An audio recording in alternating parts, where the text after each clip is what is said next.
Isuzu Partner. Selamat datang di booth Isuzu Jakarta Auto Week 2022.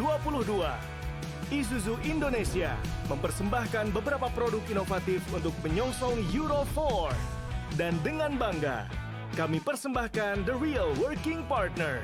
All new Isuzu MU-X 4x4 dan all new Isuzu D-Max. Dapatkan juga penawaran spesial kami selama Jakarta Auto Week 2022 berlangsung. Dan ikuti juga sosial media Isuzu untuk mendapatkan info terupdate dari Isuzu. Ayo, melangkah maju dengan Isuzu. Isuzu, real partner, real journey.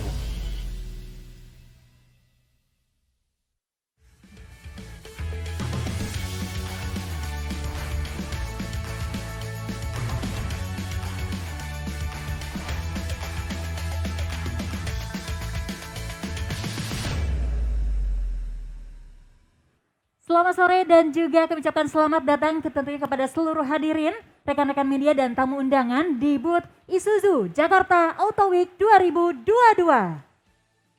Senang sekali tentunya saya Sizi yang dapat menemani Anda semua di sore hari ini. Tapi sebelumnya izinkan saya menyapa terlebih dahulu kepada yang terhormat GM Marketing PT Isuzu Astra Motor Indonesia, Bapak Atias Asril, dan juga kepada yang terhormat Kawil Area DKI Jakarta, Ibu Lisa Chandra, kepada yang terhormat tentunya Marketing Communication Dep Head PT Isuzu Astra Motor Indonesia, Ibu Putih Anissa Muluk, dan juga kepada Sales Support Dep Head Astra Isuzu, Ibu Katerina. Semoga Bapak dan Ibu semuanya sehat selalu tentunya. Hadirin, pada tahun ini Isuzu hadir di Jakarta Auto Week yang berlangsung dari tanggal 12 sampai 20 Maret 2022. Dan Isuzu sebagai produsen kendaraan niaga di Indonesia ini telah siap menjalankan peran sebagai partner bisnis yang selalu hadir mendampingi perjalanan bisnis Anda untuk meraih setiap peluang dan menghadapi berbagai tantangan. Isuzu berkomitmen menjadi real partner tentunya dalam setiap perjalanan kesuksesan customer dengan menyediakan produk line up terbaik yang bervariasi mulai dari pick up medium, light truck, medium truck, hingga light commercial vehicle yang menjawab kebutuhan kendaraan customer di semua lini bisnis. Dilengkapi dengan layanan Purna Jual Isuzu yang pastinya memberikan solusi tuntas sehingga Isuzu senantiasa menjadi partner yang terpercaya tentunya dalam perjalanan bisnis Anda menjadi sukses. Dan seperti yang kita ketahui hadirin, bersama bahwa pemerintah Indonesia pada tanggal 7 April 2022 ini akan menerapkan standar emisi Euro 4 pada kendaraan bermesin diesel yang bertujuan untuk mengurangi emisi gas buang. Nah, maka dari itu para agen pemegang merek atau APM ini memastikan mendukung dan telah mempersiapkan diri dalam penerapan kebijakan Euro 4 tersebut. Dan seperti yang kita ketahui juga ya, Isuzu Indonesia ini sudah siap menyambut kebijakan Euro 4 tersebut, baik melalui kesiapan produk ini hingga layanan after sales. Dari sisi produk Isuzu juga telah memiliki pengalaman lebih dari 10 tahun menggunakan mesin common rail yang memang didesain untuk mengakomodir kebijakan Euro 4 yang ditetapkan oleh pemerintah. Dan tidak dari hanya sisi produk nih ya, dari sisi after sales Isuzu Indonesia ini juga fokus kepada peningkatan kompetensi manpower khususnya mekanik-mekanik Isuzu agar bisa meningkatkan tentunya kualitas perbaikan yang tentunya hal ini juga untuk memastikan untuk unit kendaraan bisnis customer-nya tetap beroperasi maksimal ya. Dan terbukti mekanik-mekanik dari Isuzu Indonesia ini beberapa kali sudah mengharumkan nama bangsa dengan menjadi pemenang tentunya di ajang I1 Grand Prix Isuzu Skill Competition yang diselenggarakan di Jepang sejak tahun 2006 sampai 2021 lalu. Nah, hari ini kita sudah kedatangan nih salah satu mekanik senior dari Isuzu yang sudah beberapa kali ya memenangkan ajang I1 Grand Prix di Jepang ini. Nah, kita akan langsung saja berbincang secara langsung dengan Service Advisor Aldan Mogot, Bapak Widodo. Kami silakan untuk bergabung bersama kami di sini tentunya. Ini dia Bapak Widodo. Oke, silakan. Baik, itu dia. Bapak, apa kabar Pak? Baik, baik, baik. Baik, alhamdulillah sehat ya Pak ya. Iya. Dan tentunya sore ini kita akan berbincang-bincang tentunya mengenai pengalaman Bapak nih sebagai mekanik di Isuzu tentunya ya. Nah, kalau boleh tahu nih, Bapak menjadi seorang mekanik di Isuzu ini dari tahun berapa sih Pak? Kalau saya kerja di Isuzu sendiri sudah 21 tahun. 21 tahun. Waduh. Untuk jadi mekanik sendiri itu 16 tahun. 16 Oke. tahun mekanik, 5 tahun jadi service advisor. Oh, Seperti oke. itu. Totalnya 21 tahun. Ini kalau manusia ya 21 tahun ini lagi ranum-ranumnya. Iya. Setelah remaja ya menuju dewasa. Baik, Bapak. Nah, berarti udah 21 tahun boleh dong di-share ke kita tentunya untuk pengalamannya sendiri selama 21 tahun itu gitu loh. Iya. Itu bukan waktu yang sedikit ya, Pak ya. Jadi memang lama juga 21 tahun itu saya sempat pindah. Awal mula kan saya dari Ciputat.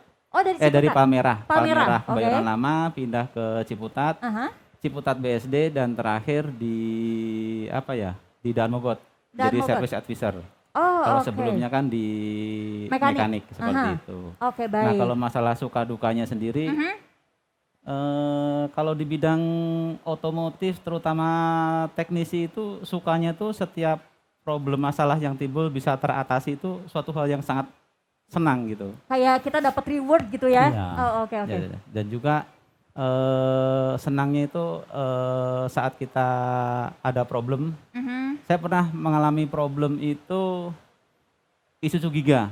Oke. Itu juga. pernah mengalami problem koplingnya habis. Waduh, Itu di daerah Cikalong Wetan. Cikalong Wetan Cikalong itu Wetan tuh arah Cianjur ya? Jonggol Cianjur. ke sana gitu. Oh, Nah, itu Jonggol dekat kesana, oke. penangkaran rusak di situ pas ketemu tanjakan, Mbak. Waduh, Jadi dia itu lagi ngangkut kardus aha, gitu. Kalau di kita sendiri kan ibaratnya bisnis itu B2B, Pak. ya. Jadi gimana cara bisnis ketemu bisnis itu sama-sama jalan. Mhm. Karena mereka membutuhkan layanan, saya berangkat dari sini dari Jakarta itu jam 9 malam. Jam 9 malam malam. sampai lokasi jam 12 malam, Oke. lanjut pengerjaan sampai ketemu azan subuh. Waduh, Selesai baru Ah. balik lagi ke Jakarta. oke bisa dibilang mungkin dari mekaniknya sendiri ini standby 24 jam dong ya kalau Iya. sampai malam gitu ya? Iya. Oh, oke, gitu. oke. Dan itu Karena kan kita sendiri kan harus menjalankan B2B. Bisnis to itu bisnis. sendiri. Oh, oke. Bagaimana caranya bisnis kita jalan, Aha. bisnis customer juga berjalan seperti Oh itu. betul, jadi tidak ada yang terhambat ya, Iya, itu dia ya. gitu. Baik, dan mungkin selain itu dari Jakarta ke daerah Cikalong Wetan ya, Heeh. selain ke Cikalong Wetan ada yang pernah jauh-jauh lagi nggak nih? Kemana aja nih Pak Ke ngomong-ngomong? Cilegon pernah. Cilegon, Heeh, oke. Jadi ngangkut biji plastik karena memang kan kalau di sana kan hitungannya kalau namanya kapal sandar Mhm. itu harus segera diangkut. Gitu. Oke. Kalau dia kelamaan nggak ngambil biji plastiknya, itu hitungannya kan per hari kan kapal sandar kan berapa sendiri Oh gitu gitu, kosnya. jadi harus gitu. segera ya. Jadi harus segera. Kalau kita misalnya bahasa siapkan. kita mah gercep gitu ya. Iya, walaupun Gerak jam cepat. 12 malam namanya kita udah udah tekan kontrak, bahwasanya kita harus support customer B2B seperti itu tadi kan. Ya. Ya jam 12 malam saya jalan Oh, sampai oke. ketemu besok pagi. Balik lagi ke Jakarta seperti itu. Wah, totalitas sekali ya yang pasti ya. Baik, dan mungkin udah pengalaman kerjanya udah kemana-mana juga nih Bapak ya selama 21 tahun ini. Waduh, ini luar biasa sih untuk seorang mungkin Bapak berawal dari mekanik itu sendiri ya, Iya. sekarang jadi service advisor itu. Nah, ini mungkin seperti yang kita ketahui juga bahwa mekanik Isuzu ini telah disertifikasi juga nih oleh HPM ya sebelum terjun langsung ke lapangan. Nah, mungkin Pak Widodo bisa diceritain juga nggak nih sama kita, mungkin apakah ada tes atau enggak trainingnya kayak gimana gitu? Jadi kalau dari Isuzu sendiri untuk training teknisi itu 3 step. 3 step. Dari Oke. mekanik 3 naik ke mekanik 2, terakhir mekanik 1. Oke. Nah, dari jenjang 3 jenjang itu sebelum kita masuk ke namanya mekanik 3, itu ada namanya training basic. Basic itu tentang kendaraan, komponen-komponennya, cara kerja, fungsinya, seperti itu. Dan cara penggunaan alat gitu. Jangan sampai kita nggak tahu cara penggunaan alat yang baik dan benar Oh, oke. gitu. Jadi dilatih dasarnya dulu. tentang spesifikasi oli mesin, spesifikasi kendaraan, apa itu kopling, apa itu transmisi, apa itu mesin, seperti itu. Di saat dasarnya atau basicnya itu udah kuat, itu lanjut training berikutnya itu sertifikasi. Oh, oke. Ya, jadi Sertifikasi. harus lulus sertifikasi dulu, gitu. Baru dapat sertifikat mekanik 3. Oke. Saat dari mekanik 3 mau masuk ke mekanik 2, itu ada training lagi, itu grouping. Jadi dibagi per grup-grup. Ini Oke. grup mesin, grup drivetrain, grup elektrika, seperti itu. Baru masuk training lagi namanya mekanik 2, sekalian kita ngambil sertifikasi itu. Oh, oke. Gitu. Nah, dari mekanik 2 sendiri ke mekanik 1 itu ada training lagi. Oh, High tech sama advance itu lebih tinggi lagi ininya. Gitu. Nah, saat kita ngambil sertifikasi itu nggak hanya teori, kita harus presentasi, menjelaskan secara detail. Oke, presentasinya dalam hal apa nih berarti? Teori dan praktek. Teori dan Kita prakteknya. tes teori dan prakteknya. Oh, oke. Jadi memang untuk teknisi Isuzu ini kita dibekali ilmu teori dan ilmu praktek seperti itu. Dan juga dari mekanik 1 awalan sampai ketemu mekanik 3 sampai ketemu mekanik 1, di awal sendiri dasar itu kita udah perkenalkan mengenai teknologi common rail ini. Oh, oke. Gitu. Jadi saat kita terjun ke lapangan itu udah siap gitu. Karena kan dari teknologi mesin diesel sendiri itu nggak langsung ujuk-ujuk ada common rail. Pertama kan konvensional dulu, yang model injection pump.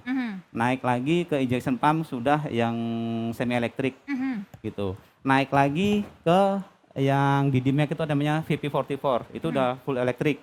Nah, naik lagi ke common rail di mana semua kinerja mesin itu diatur oleh komputer. Seperti itu, Mbak. Oh, oke. Ini untuk tahapannya juga bisa dibilang panjang juga ya untuk Iya. mendapatkan namanya sertifikasi tersebut. Iya. Waduh, ini lulusan-lulusan dari sertifikasi ini emang nggak usah diragukan lagi ya mungkin dari Isuzu ini ya. Nah, mungkin dari tahapan itu sendiri ini yang paling nggak bisa dilupain gitu sama Pak Widodo itu di tahap yang mana misalkan, aduh yang tahap ini kayak sulit banget gitu atau gimana? Kalau yang sulit dilupain saat kita presentasi. Jadi kan presentasi kan kita harus, kalau kayak kita wisuda kayak sidang skripsi. Kalau sidang skripsi kan kita presentasi. Nah, hal seperti itulah yang saling sangat berkesan. Kayak mau wisuda ya, kayak lagi sidang ya. Sidang Oke. skripsi hampir sama lah seperti itu. Oh gitu, oke. Nah mungkin dari Bapak sendiri setelah melalui tahapan ini kan di tahapan ini juga di training soal common rail itu sendiri ya. Iya. Udah di training juga dari tahun berapa berarti itu ya Bapak di training? Dari itu? awal basic. Dari awal ya? Awal basic Oh, gitu. oke. Kalau dulu kan awal training itu karena common rail kan belum masuk ke Indonesia ya. Baru masuk kan di 2011. Kalau saya sendiri kan masuk di Isuzu kan 2001. Oh, oke. Seperti itu. Tapi kalau yang training-training sekarang kan disesuaikan dengan perkembangan teknologi sekarang. Betul. Saat masuk ke mekanik 3 itu sudah benar-benar udah dimasukin dasar-dasar tentang common rail. Oh, Seperti oke. itu. Dan terbukti untuk pengalaman common railnya untuk Isuzu ini udah selama 10 tahun nih katanya nih teman-teman ya. Nah mungkin Pak Widodo ini juga kabarnya sudah melanglang buana. Waduh, kalau artis bahasanya go international. Pak Widodo, nah ini pernah menjadi juara mekanik di banyak kompetisi loh ya. Juara 1 I1 Grand Prix tahun 2015 kategori light commercial vehicle, ada juga juara 1 I1 Grand Prix tahun 2016. Ini kategori commercial vehicle dan juga tahun 2018 ini Indonesia sebagai peringkat 6 ya pada kategori light commercial vehicle. Waduh, boleh tepuk tangan dulu dong. Keren Pak Widodo. Pak Widodo sharing dong sama kita dong. Ini keren sekali gitu ya. Kalau Pak Widodo bisa sampai melanglang buana ke negeri-negeri di luar sana, ke luar negeri gitu ya. Ini ngomong-ngomong apa sih yang diperlombakan di sana gitu Pak? Jadi kita bahas mengenai jangan endingnya ya Mbak ya. Jadi di awalnya Di nih. awalnya boleh. Karena kadang orang pengen tahu di akhirnya. Nah itu prosesnya Nah, gitu ya. Nah seperti itu. Oke. Karena dari prosesnya sendiri kan banyak suka dan dukanya. Gitu. Awalnya gimana nih? Bisa Kalau ikutan? dari Isuzu sendiri itu apa namanya ya? Segala hal itu difasilitasi. untuk perkembangan ini. Nah, untuk kita mengirimkan perwakilan Indonesia ke Jepang sendiri itu melewati berbagai macam tahap. Nah itu dia pasti ya, karena Itu. mekanik juga beribu-ribu kayaknya di Indonesia. Ya, saya jelaskan sendiri dari awal ya. Ya. Itu dari tiap cabang itu mereka mencari siapa nih yang cocok untuk diikut lombakan. Gitu. Setelah dari cabang itu masuk ke dealer. Kan kita banyak macam dealer itu kan. Karena tiap dealer itu kan ada kuotanya masing-masing. Oke. Nah itu diadu di dealer masing-masing. Kadang kan dapat kuota 2 nih, dicari 2 orang gitu. Nah setelah di situ baru masuk nasional, diadu tiap dealer. Oke. Nah dari situ diambil juara 1, 2, 3, ntar masuk tahap seleksi. Tahap seleksi. Nah, Oke. itu saringannya terlalu banyak gitu. Pasti ya, nggak kebayang sih kalau saya banyaknya itu seleksinya. Iya. Nah setelah 1, 2, 3 itu ikut seleksi kurang lebih sekitar 2 bulan. 2 bulan? Untuk mengambil 2 orang. Oke, berarti kalau misalkan yang dari tahap yang awal banget itu berarti berapa lama tuh? Kurang lebih sekitar 8 bulan. 8 bulan sampai yang si seleksi ini ya? Nah setelah seleksi pun belum selesai lagi Mbak itu belum Mbak. beres juga. Lalu apa nih setelah seleksi Jadi itu? setelah itu kita masuk namanya karantina. Karantina? Itu kita di training center. Oke. Di karantina sendiri. Nah di situ prosesnya nggak hanya kita sekedar belajar gitu nggak. Kita harus siapkan semua. Baik fisik, mental itu harus kuat semuanya. Pasti itu ya. Nah, jadi kalau sebelum belajar kita keliling dulu. Keliling biar kita sehat. Nah, karena kan iklim Indonesia sama iklim di Jepang kan beda. Beda, betul. Pas ketemu Desember kan iklimnya musim dingin. Oh lagi musim dingin ya? Oke. Gitu kan. Jadi harus fit lah seperti itu. Nah itu saat seleksi itu kita belajar tuh dari pagi sampai ketemu malam mau tidur pun buku kita kelonin. Sampai ketemu bangun lagi seperti itu. Oke. Gitu. Karena kan di kita itu kan memang udah mendarah daging tradisi juara itu harus melekat di kita. Betul. Gitu. Karena kalau kita bendera Indonesia sampai berkibar di negara lain kan kita bangga lah seperti itu. Nah di situ kita belajar namanya teori, belajar praktek seperti itu. Bahkan sebelum pemerintah menggulirkan untuk Euro 4 nanti di bulan April, kita sebenarnya udah siap dari dulu. Waduh. Saat kita perlombaan yang dulu itu kita sudah pakai mobil yang truknya itu udah standarisasi Euro 4. 2004. Oke. Itu udah Euro 4 itu ya? standarisasinya. Jadi untuk sekarang pemerintah mencanangkan Euro 4 pun kita udah nggak kaget. Karena udah dari dulu kita belajar siap seperti ya? itu. Oh, oke. Jadi gitu aja sih Mbak. Oke, baik. Nah mungkin untuk cerita yang di sana ini yang diperlombakan itu apa sih sebenarnya gitu sampai bisa ke luar negeri gitu, terus tahapannya sampai berbulan-bulan gitu kan? Jadi kalau di sana sendiri yang dilombakan itu kita dites teori dan praktek Mbak. Teori dan praktek. Teori dan praktek itu kan grup ya. Ada grup, ada nilai perorangan. Seperti itu. Nah dari teori sendiri kita diwaktuin. Dikasih waktu ya? Waktu. Okay. Di situ ada berbagai macam bahasa, kita tinggal pilih. Mau pakai bahasa Indonesia, mau pakai bahasa Jepang, mau pakai bahasa Mandarin. Karena kan pesertanya kan dari berbagai macam negara Mbak. Dari berapa negara ngomong-ngomong? Kurang lebih waktu itu 28 atau 32 negara. Waduh, dari gitu. 28, 32 ini juara 1 loh. Indonesia loh, gitu. Isuzu. Terus dari teori tadi udah selesai, lanjut besoknya itu praktek. Oke. Nah dari praktek sendiri kan yang dinilai itu selain dari kecepatan, ketepatan juga, SOP juga harus. SOP juga harus. Jadi gimana tuh maksudnya? Jadi saat kita menganalisa suatu permasalahan, semisal mobil nggak ada tenaga nih, kita langsung tembak. Oh itu sensor ininya, langsung minta ganti. Terkadang kan bener, hidup, tapi nggak dapat nilai. Karena? Ya karena nggak sesuai SOP.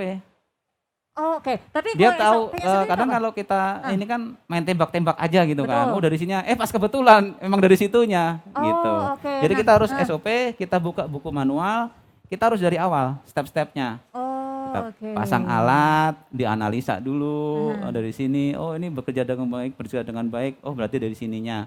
Baru kita minta ganti, kita pasang starter, oke, nilai.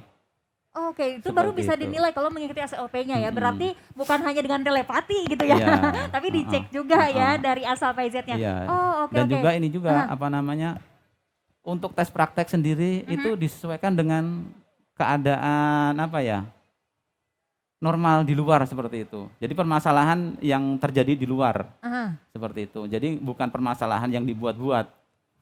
Oke, jadi Heeh. masalahnya emang Yang diambil real, yang realnya sering ya. terjadi di luar atau apa Oh, gitu. oke. Di situ dicobalah mungkin dilombakannya tuh di situ ya. Iya. Oke, berapa hari nih ngomong-ngomong di sana nih untuk perlombaannya sendiri? Oh, untuk perlombaan sendiri 2 hari. 2 hari. 2 hari, sehari teori, sehari praktek. Sisanya jalan-jalan. Selesai jalan-jalan. Nah bisa langsung jalan-jalan juga ya. Iya. Ini mengharumkan nama bangsa Indonesia juga yang pasti. Nah mungkin eh, terakhir nih dari membahas tentang perlombaan ini ya, dari prestasi-prestasi yang Pak Widodo raih tentunya, ini mungkin kok bisa sih gitu menang dari sekian puluh negara gitu. Kalau dari situ kan yang paling utama itu kan support. Support, Support. oke. Terus selanjutnya kan dari training center-center sendiri kan ibaratnya apa ya? Para trainernya itu mumpuni Mhm, gitu. Jadi tahu eh, ilmu teorinya, ilmu mhm, prakteknya, bisa menyampaikan ke para teknisi gitu. mhm. Jadi kan pengaruh Mbak. Jadi Betul. saat kita training, kalau trainernya itu nggak bisa menyampaikan, Aha. udah nggak bakalan masuk. Oh Seperti oke, itu. Jadi jadi training center itu berperan besar. oke oke oke. Seperti Mungkin dari kita membahas dari mesinnya itu sendiri gitu ya, bagaimana cara untuk memperbaiki problem-problem yang tadi dilombakan Mm-mm. itu gitu ya, Iya, semuanya semua aspek dinilai gitu ya Pak ya, dan iya. itu didapat dari training centernya. Training centernya. Jadi Oke, kurikulum yang didesain oleh training center itu sangat sekali berpengaruh. oke sangat, Seperti itu. sangat berpengaruh ya. Berapa orang yang ke sana kemarin? Waktu itu bukan kemarin ya. 2015 2 tim. 2 tim. 2 tim itu LCV dan CV. Oke, berarti berapa orang tuh? Itu 4 orang, 4 orang. dua pelatih. Oh oke. 4 orang, 2 pelatih. Mhm, 2016 itu 2 tim juga. mhm. Baru setelahnya itu gantian. Oke. Setahun CV, setahun LCV, gitu terus. Oh oke, dan alhamdulillahnya Pak Widodo juga menjuarai terus nih ya, keren. Tapi yang paling menarik apa nih pada kontes ini Pak? Yang Jalan-jalannya atau? kalau yang menarik kan, kalau mindset dari kita kan, kalau namanya orang luar negeri kan lebih wah, lebih Betul. pinter Nah itu gitu dia, kan. makanya tadi saya bingung Nah, kok bisa menang nah gitu dari ya. situ saya berpikiran gimana caranya saya bisa mengalahkan orang luar seperti itu. Oke. Bagaimana caranya bendera Indonesia berkibar di negara luar. Nah itu Seperti dia. itu. Waduh hebat, keren keren keren keren. Bapak ini tidak merasa insecure ya, kok saya ikutan langsung insecure Pak langsung. Oke, nah mungkin Pak tadi kan kita juga menyenggol dikit tentang mesin Common Rail ya. Tadi Bapak juga sudah sampaikan bahwa Isuzu ini sudah pengalamannya, waduh lebih dari 10 tahun ya Pak ya. Nah ini mungkin terkait dengan mesin Common Rail dari Isuzu ini sendiri Pak, seperti saat ini di lapangan, Bapak selama 21 tahun ini pernah nggak nih menghadapi problem perbaikan dalam kategori berat gitu? Kalau kategori berat sih selama ini tertangani semua, Mbak. Waduh, Gitu. keren. Kenapa tertangani Ah, semua? Setiap produk yang dikeluarkan oleh Isuzu, mhm. pasti sebelum produk itu diluncurkan, para teknisi kita dikasih training dulu semuanya. Oh, oke. Gitu. Jadi ujung tombaknya dikasih training semua. Aha. Baik dari itu mekaniknya, dari SA-nya, service advisor, dari spare part-nya, dari field advisor-nya juga, Mhm. seperti itu. Dan juga ditunjang dengan alat, Ditunjang seperti dengan alat. itu. Oke. Jadi kalau mesin Common Rail ini kan udah computerized Mbak, Ah. computerized gitu. Itu udah ditunjang alat, kita itu ada namanya GIDSS, Oke, itu adalah? Global Isuzu Diagnostic Scan Tool System, Aha. seperti itu. Nah, alat itu bisa ngecek kerusakan dari mesin. Oh, Nggak hanya oke. kerusakan Mbak, Apa aja berarti yang bisa dicek? kesehatan dari mobil juga bisa. Oh iya, contohnya Iya. contohnya. Nah, semisal nih ada suatu fleet, customer fleet Aha. PT, dia mengeluhkan Isuzu saya kok boros sih Pak? Seperti Oke. itu. Nah dari kita, borosnya seberapa sih Pak? Gitu kan. Kasih perbandingan 1 banding sekian. Ya udah, besok kita kunjungan ke sana Pak. Oke. Kita liatin data bareng-bareng. Gitu. Kita bawa alat JDSS. Oh, Kita jadi colokin yang alatnya. nyamperin ke customernya ya? Ah, Oh, oke. Kita kunjungin, kita buka data bareng-bareng, kita tarik data bareng-bareng Pak. Seperti itu. Oke. Setelah kita tarik data, ada hasilnya. Nih, segini Pak. Kok perbedaannya jauh ya? Lah ini data komputer. Nggak mungkin kita manipulasi seperti Betul. itu. Kalau mau realnya lagi bisa fuel to fuel ngeceknya. Atau enggak tangki kita kurangin, kita habisin, kita isi sampai seberapa kilometer nyampenya. Oke. Seperti itu. Guna meyakinkan customer dan customer pun yakin. Seperti Oke. itu. Nah, selain itu bisa ngecek mode pengendaraan dari si sopirnya. Dia Oh, jadi- ugal-ugalan atau dia itu jalannya pelan, itu ketahuan. Oh, bisa ketahuan. Jadi bisa ketahuan juga siapa orang yang kalau nyetir nginjak koplingnya yang diinjak terus. Digantung. Itu ketahuan ya. Atau enggak direm. Oke. Atau enggak dia, bahkan yang sekarang itu teknologi Isuzu ada namanya yang Mimamori, Hah? itu pakai GPS Mbak. Dia belok kemana juga kelihatan. Oh ya. Bisa diatur fuel rate-nya dari titik sini ke titik sini dan juga maintenance-nya dari tiap kilometer bisa dihitung. Sedetail itu ya Pak ya? Sedetail itu. Oke, aduh ketahuan nih siapa yang bawa mobil saya. Boleh dicek lah mobil Isuzu saya ya. Baik, dan mungkin dari bahas mesin common rail Isuzu tentunya. Nah mungkin apa nih perbedaan dari kendaraan konvensional dengan yang ada mesin common railnya ini Pak? Kalau perbedaan sendiri sangat banyak Mbak. Banyak ya? Gitu. Oke. Kalau yang konvensional itu kan masih pakai injection pump. Kalau yang common rail itu kan udah computerized semuanya, gitu. Kalau yang konvensional kita setting di sini nih, di Jakarta. Saat kita bawa ke dataran tinggi Dieng, kita harus setel ulang. Karena? Susah hidup. Susah hidup. Karena? Ya karena timingnya itu nggak pas. Oh. Beda dengan common rail. Kalau common rail itu dia ngitung, mengkalkulasi bahwasanya ini mobil ada di ketinggian sekian, temperatur udara di luar sekian, temperatur solar sekian, jumlah udara yang masuk sekian, akan dikalkulasi oleh komputer. Dia ngasih tahu ke injektor, "Oi, injektor, segini aja nyemprotnya, jangan banyak-banyak," gitu. Makanya untuk teknologi common rail ini, satu dengan konsumsi BBM yang irit, dia itu tenaga yang dihasilkan lebih besar, beda dengan konvensional.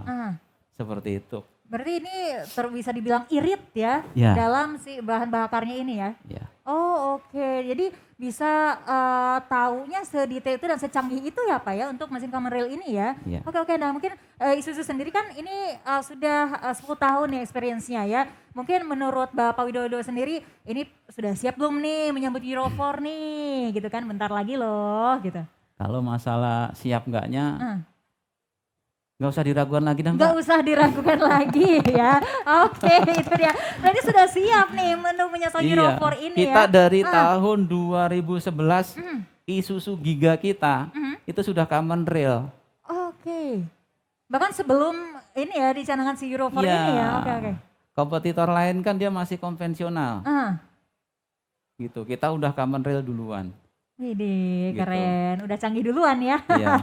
Jadi udah kurang lebih 10 tahun lah kita udah. 10 tahun ya Iya. Pak ya. Waduh, Bapak pasti dari Isuzu sendiri sangat bangga gitu ya tentunya berada di satu tempat di mana udah nggak diragukan lagi nih mungkin dari berbagai aspeknya gitu ya Pak ya. Oke, udah mengharumkan nama Indonesia juga di luar negeri gitu ya. Nah mungkin dari Pak Widodo sendiri nih Pak, ada pesan juga nggak nih Pak untuk seluruh pengguna Isuzu nih khususnya bagi para pemilik common rail Isuzu. Nah. Jadi untuk para pengguna Isuzu nggak usah takut. Nggak usah takut. Nggak usah takut. Kadang pola mindset dari masyarakat kita, kalau udah namanya berhubungan dengan komputer, ribet dah gitu. Kalau kata orang Betawi, ribet dah. Ribet dah ya, karena ribetnya biasanya karena apa sih? Nah dia mikir, wow bertaruh banyak sensor, ribet nih, ada ininya, ada itunya. Ntar kalau ini nggak semua orang bisa gitu. Padahal kalau dari sisi teknisi sendiri itu sangat memudahkan. Lebih simpel padahal Lebih ya Pak ya? simpel. Iya. Saat kita mobil semisal nggak ada tenaga, kita ada JDSS, tinggal colok, scan data, oh sensornya ini udah mulai melemah atau enggak ini bahan bakarnya asupannya kurang karena filternya kotor, seperti itu. Oh oke. Lebih gampang. Lebih gampang Iya. padahal ya. Oke, Seperti terus itu. selain itu Pak, mungkin ada lagi nggak Pak nih pesan-pesan lagi untuk pengguna Isuzu lainnya? Nah, Ya intinya kalau dari Isuzu sendiri sudah siap untuk menghadapi Euro 4 ini. Karena kita sudah para teknisnya itu udah dibekali lah untuk trainingnya dan juga alatnya juga sudah disiapkan. sudah disiapkan Seperti ya. itu. Itu aja sih Mbak. Oke, kalau harapan dari Bapak nih kan sebagai berpuluh tahun, 21 tahun loh ya, 21 tahun di Isuzu sampai sekarang gitu ya. Ada harapan nggak dari from bottom of your heart gitu ya, dari Bapak sendiri untuk Isuzu yang pasti? Kalau harapan saya Isuzu bisa menjadi nomor 1 di Indonesia. Wah, amin. Terus apa lagi nih? Selain itu harapannya? Udah itu aja sih, Iya, Mbak. siapin tisu kayaknya ya. Baik, terima kasih tentunya untuk Bapak Widodo udah sharing sama kita mengenai pengalamannya, juga untuk prestasinya dan membahas mengenai Kamen Rider itu sendiri ya. Baik, itu dia. Terima kasih sekali lagi Pak Widodo, sehat selalu. Tentunya sudah bersedia hadir di sini dan juga berbincang bersama Isuzu. Nah, mungkin berikutnya hadirin kita akan ada penyerahan token terlebih dahulu ya. Token of appreciation dari Ibu Putih Anissa selaku Ketua Pelaksana Jakarta Auto Week Isuzu 2022. Untuk itu kami mengundang kepada yang terhormat untuk bergabung bersama kami di sini. Baik, kami silakan Ibu. Ini dia, silahkan untuk menyerahkan tentunya token of appreciation dari Ibu Putih Anissa kepada Bapak Widodo tentunya di sini ya, Service Advisor Dalan Mogot. Baik, silakan untuk rekan-rekan media, boleh tepuk tangan tentunya di momen sore hari ini. Ya, Baik, terima kasih Ibu, kami silakan kembali ke tempat. Bapak terima kasih, kami Iya. silakan kembali ke tempat juga. Terima kasih, itu dia sharing tentunya yang disampaikan oleh Bapak Widodo ya. Ini sangat menarik sekali tentunya sharing hari ini. Dan untuk hadirin ya jangan lupa kami juga menginfokan kembali bahwa di Jakarta Auto Week di booth Isuzu kali ini Bapak Ibu pengunjung dapat melihat tentunya produk andalan terbaru dari Isuzu yaitu All New Isuzu D-Max, ada juga All New Isuzu Mu-X 4x4, ada juga Isuzu Elf. Bengkel Isuzu Berjalan ini sebagai partner yang siap tentunya melayani untuk kemudahan servis dan spare part kendaraan niaga Anda, dan juga ada Isuzu Traga Blind Van ya. Dan untuk Bapak Ibu pengunjung tentunya di Jakarta Auto Week ini yang penasaran dan juga masih butuh referensi mengenai produk dan layanan Isuzu, pas banget nih, jangan sampai ketinggalan tentunya untuk mengikuti event-event yang ada di booth Isuzu Indonesia. Dan selain itu, untuk Bapak Ibu yang ingin merasakan langsung tentunya sensasi nih ya, mengendarai unit Isuzu, khususnya ada All New Mu-X dan D-Max, ini bisa datang langsung saja ke area test drive Isuzu Indonesia. Dan bagi hadirin sekalian tentunya kami silahkan untuk berkunjung ke booth Isuzu hingga tanggal 20 Maret 2022 tentunya di Jakarta Auto Week, karena akan ada banyak program dan juga penawaran menarik yang sayang untuk dilewatkan tentunya ya. Akhir kata saya Sizi pamit undur diri. Isuzu, real partner, real journey.